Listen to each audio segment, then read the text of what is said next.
What's going on, boys? Thanks to our patrons and Fiverr customers, subscribe to our Patreon free for behind the scenes stuff, arm yourselves, typology stuff. I was reflecting earlier on why EPs and IJs are so annoying. And there is taste or preference variety here. For example, ENPs and INJs annoy me quite a lot, whereas ISJs and ESPs don't. And for a lot of people, that's reversed. But I'd be willing to bet, if surveyed, which MBTI type annoys you most people are going to pick one of the EPs or the IJs. If it's not, ESTJs or ESFJs. And those for stereotyping reasons. And this all got me thinking about the ways types are annoying in general. And I think mostly, if we're talking about annoyance, for every type it comes down to running their mouths. But then there are differences in the ways types run their mouths. And that's what we're talking about today. The different flavors of annoying in one's running their mouth and the ways they run their mouth. Now, I think this agitation concoction starts with a type's introverted judging function with the support of their two perceiving functions. And you can and probably should include the extroverted judging function in there, but it'll be operating on the same level or in the same way as their perceiving functions will. All those functions gather up information about people and the world, interests, aspirations, and so on. Then they feed into the introverted judging function, or at least they are supposed to. And then it comes out socially through FE or TE. So you have idea generation and then idea sharing. Now, why do EPs and IJs get underneath people's skin? Well, for all four of them, their judging functions are right next to each other, meaning the lag between idea generation and idea sharing is much shorter. Additionally, for them, for IJs and EPs, both sides of that process will be very important to them. On the intuitive side, for my tastes, that's why ENPs don't shut their mouths or think before they speak, because they like to share. Their extroverted judging functions are their tertiary functions, and auxiliary functions, their introverted judging functions, they always have something to tell you about. And then with INJs, you invert that. People act like IJs aren't talkative. That's wrong in my experience. They talk a lot. On the talking scale, they're definitely below EPs, but they talk more than IPs do if we're averaging it out. And where EPs are annoying, IJs get cunty. And I think that's because of that function inversion. They might not have a ton of topics to talk about, but the topics they're interested in, they're very interested in and they're very protective of, because for them, idea generation is lower on their scale, but idea protection is going to be higher because it's their tertiary function, their introverted judging function. And I think that's what makes IJs so annoying. I find IJs more annoying than EPs, because EPs care about what they're talking about, but they're more here to talk. They're more here for the talking. Whereas IJs, they care a lot about what they're talking about, and defending or fighting over what they're talking about is what they're most interested in. So with EPs, you might say something that's going to annoy them, but it won't be a be-all, end-all, dying on this hill right now issue. With IJs, it will be. And there is an instinct to make concessions for IFJs here, because with subtler stereotyping, you expect IFJs to be nicer or to defer more or to have a higher tolerance for these things with auxiliary FE. But again, in my experience, that's not the case. With them, it's not about being nice or deferring generally, it's about being strategic specifically. INTJs annoy the shit out of me. They are perhaps on the outer level or on the most basic level the most annoying type to me. But I don't resent them as much or hate them as much because they're straightforward in what they are. They don't hide what they are. An INTJ will be touchy and cunty day one, from day one to day infinity, and there is there's an integrity I can respect in that. With IFJs, it's like you switch up the vectors or whatever math term that is. The average will be the same, but the specifics will be higher and lower. And there's even variation between them in this, because SI and NI attack on very different timescales. Anyway, with them, things will seem fine and then they'll go for your throat once the opportunity is more permissive. And for fairness' sake, the ESP side of all this, ESTPs will try to force advice on you because with their TI FI thing going on and their dominant SE, they have found, oh, right, in their inferior NI, all of a sudden they have found the secrets to every problem in the universe and now they must share them with people. So they'll try to force advice on you. And then when you don't laud them as emperors or empresses of the universe, they get touchy the way IFJs do. They lay low and then they attack you. And sometimes they will attack you directly. That's another thing I don't see talked about often that should be. We might need to investigate further at some point. I don't think I've met an INFJ or an ESTP who hasn't had repressed anger issues.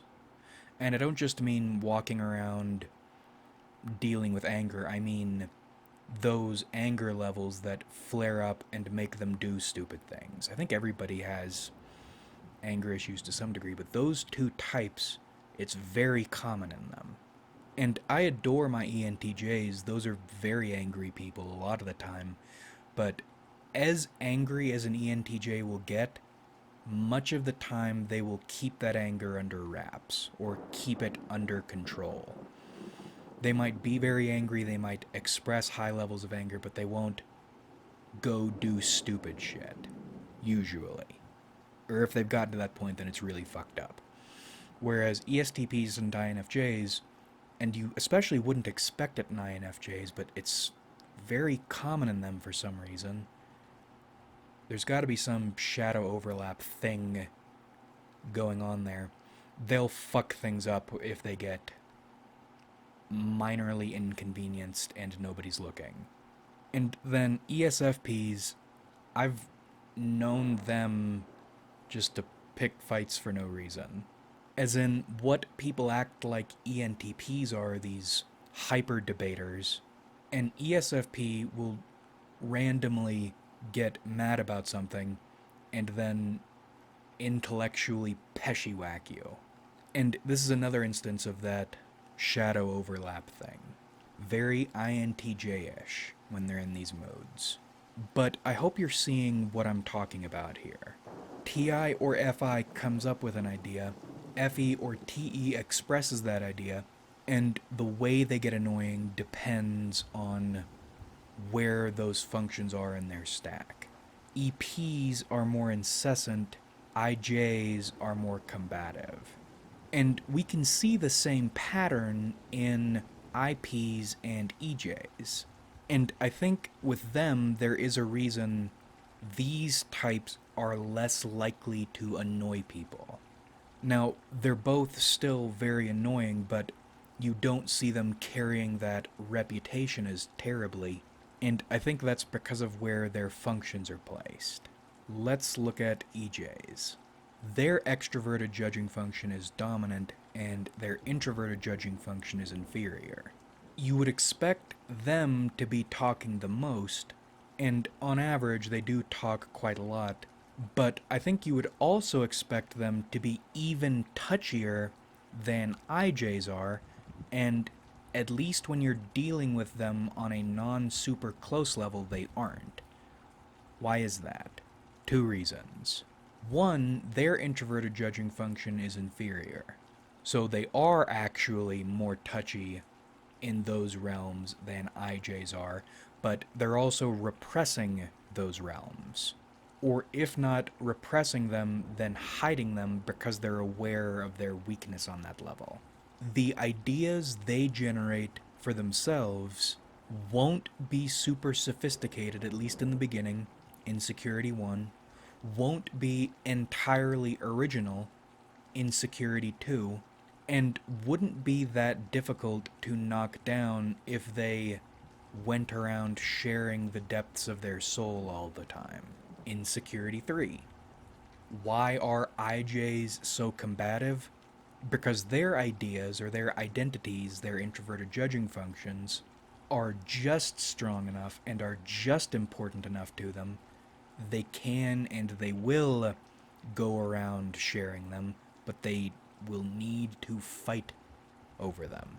EJs have a lot of fight in them, but I think you can feel, or they can feel, this disconnect. The difference between their gunpowder and their souls, there's a lot of lag, so they're more inclined to hide it or repress it. But they are still talking a lot, and that brings us into point two. EJs talk a lot about nothing. Most of what they're talking about is not what they think or they believe or what speaks to their souls.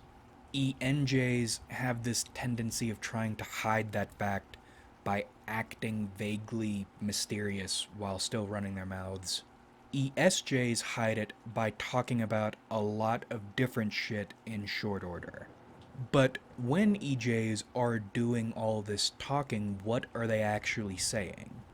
If what they're saying is not very often connected to what they think and feel and believe deep inside, they are saying a lot of what other people are saying, or what it's popular to say, or what it's popularly believed to be interesting to say. That's why they annoy people when they annoy people. It's like they're used car salesmen for other people's ideas. You don't feel like you're speaking with them. It feels like they are trying to convince you of something. Something you've probably heard before from somebody else, except with them, for some reason you haven't worked out yet, they really need you to buy this thing that you've already seen before, specifically from them.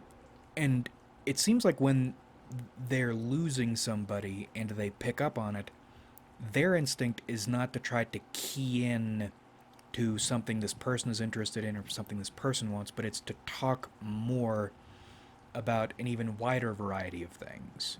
And that makes it even more annoying. Because the more they do this, the more it's clear there is no connection between you two. And not to speak for other people here, speaking for me when this is going on, it gets even more annoying because it feels like this person doesn't even care that there's no connection between you two. They just want a positive interaction for some reason, and that's really creepy. It's okay not to get along and not to need to speak. And thinking about it, maybe that's why EPs and IJs are so annoying. They live in such a rhythm of obnoxiousness. It's not super common for them to crash and burn socially the way an EJ would when shit isn't going an EJ's way. An EP or an IJ might crash and burn, and they might feel it, but they won't act like it. So there's this almost social invulnerability to them, which is even more annoying, especially because it feels like they shouldn't have that, but they do. You don't see them hard fail very often. That's agitating. And then we get into IPs. Inverted situation to the EJs. Idea and identity generation is our specialty. Communicating those ideas is not our specialty. And of course, for the very special, very unique, very talented, very precocious INTPs and INFPs out there, yes, you can work on that. You can fix it to an extent, as can every type with all their abilities. I am not taking away from your very special, very unique identity. I am talking about in general.